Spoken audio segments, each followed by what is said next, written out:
வணக்கம்.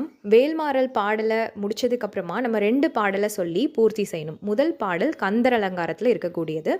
தேரணியிட்டு புறமெரித்தான் மகன் செங்கையில் வேர் கூரணியிட்டனுவாகி கிரௌஞ்சங் குலைந்தரக்கர் நேரணியிட்டு வளைந்த கடகம் நெளிந்து சூர் பேரணி கெட்டது தேவேந்திர லோகம் பிழைத்ததுவே.